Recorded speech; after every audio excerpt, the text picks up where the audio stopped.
Frankie Football here with another recap of the greatest fantasy football league in the world. Week 2 has came and gone faster than some of your playoff hopes. Week 2 was full of upsets thanks to 8. Yeah, you heard it right. 8 underdogs winning straight up.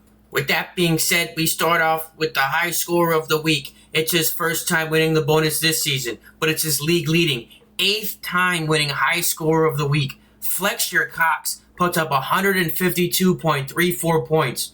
On Monday night, Kirk Cousins threw a touchdown in the final minute of the game, causing the dark horse to lose points with the Eagles defense and miss out on high scorer by less than 1 point.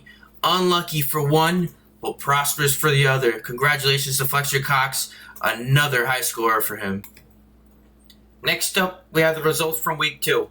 With the first matchup, we had Steel City versus Steel City Senior. Charwood wins by 20 and improves to 2-0 with help from Devontae Adams and DK Metcalf as they combine for 54 points. His team is banged up now with Isaiah Pacheco and Cooper Kupp both out for multiple weeks. Steel City drops to 1-1 and looks to fend off Tyler in his revenge match of last year's championship. The second matchup was a nail-biter. Yo-Yo Ma defeats Remember the Raiders 130-127, improving to 1-1. James Cook led the way with 3 touchdowns and a total of 28.5 points. Tyler was down 20, heading into Monday Night Football with Saquon and a dream. Unfortunately, Tyler picks up his first loss of the season. The next matchup was a blowout. The Dark Horse puts up the second highest score of the week to take down the next great dynasty by 35 points. The CJ Stroud, Nico Collins stack pays off as they combine for 42 points. Jake improves to 1-1. James drops to 0-2 and looks to pick up his first win against Yo-Yo Ma in Week 3. The fourth matchup was a narrow victory by Fletcher Cox, with the final score being 152-142. Alvin Kamara put Joel's team on his back as he dropped 4 touchdowns with a total of 44 points. With that victory, it moves Joel to 1-1. Mike, now 0-2, scored the third most points in Week 2. Unfortunate to come out with the loss, but he hopes to bounce back against Jake in Week 3. The final matchup was Scott's Prime defeating In the Woo 135-131. Breece Hall and CJ Godwin combined for 48 points to lift Keith to a 2-0 start. He faces Charwood next week for a showdown of the last 2 undefeated teams. In the Woo drops to 1-1 despite rookie Marvin Harrison Jr. dropping 29 points with 2 touchdowns. Next, we're bringing this segment back. The Random Fact of the Week, brought to you by Marissa Shelley, I believe. Marissa Shelley, take it away.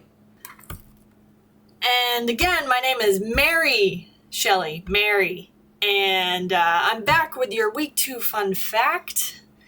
This week, our player is Justin Jefferson, number 18 wide receiver for the Minnesota Vikings. He helped his team to victory this weekend, 23-17 over the 49ers.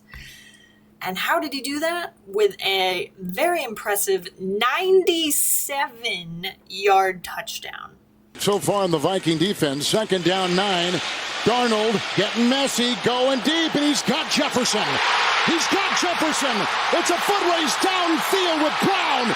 Shifting gears, getting a block. That's 6. 97 yards. Oh! Justin Jefferson, what a play. Jefferson is well known for his signature touchdown dance, the Gritty. It became so popular that he even inspired other players and fans to do it. In fact, Jefferson was the first NFL player to be added to Fortnite because of the dance. Now the updated power rankings. We have Scott's Prime, who stays at number 1. Steel City Senior right behind him at 2. The Dark Horse moves up 3 spots. We have Remember the Raiders and In the Woo dropping 2. We have Mike's team and the Next Great Dynasty staying at 9 and 10 as they're the last teams without a win. We were able to catch up to Charwood and give him a quick interview on this season so far. Here it is. Frankie Football here with Charwood, owner of Steel City Senior. In 2 weeks, you've mocked your opponent's names and beat them both. Is playing mind games a part of your strategy? You know, I wouldn't say playing mind games, because in a league like this with guys like us, we're just going to mess it up anyway. So I'm just trying to have fun with it, you know. If I got to play the villain, I'll play the villain. Why not? There you have it. You know? The villain with a good mustache. Touche. Next week, you play Keith in a matchup of the last two undefeated teams. Keith has scored the second most points this year. Are you nervous your team won't keep up with his high-scoring offense? You know, it's tough when you're banged up and stuff like that, but we'll see what happens. There you see it. We'll see what happens, folks. Week 3 coming at you quick. Now we have another segment of the recap, and this one is called Bust. The first man on that list, Sam Laporta. 2 catches for 13 yards. Finished as the tight end 30. Bust. Kyle Pitts. 3 catches for 20 yards. Bust. Josh Allen, projected QB1, put up 9 points and ended as the quarterback 28. Bust. Travis Kelce, 1 catch for 5 yards. The tight end 47. Bust. Tank Dell had 1 catch for -3 yards. He ended the wide receiver 95. Bust. That completes the recap of Week 2. Week 3 starts Thursday night when the Jets host the Patriots in MetLife Stadium. Kickoff at 8:15. Better check your lineups as everyone races to get the first round bye. Every week matters.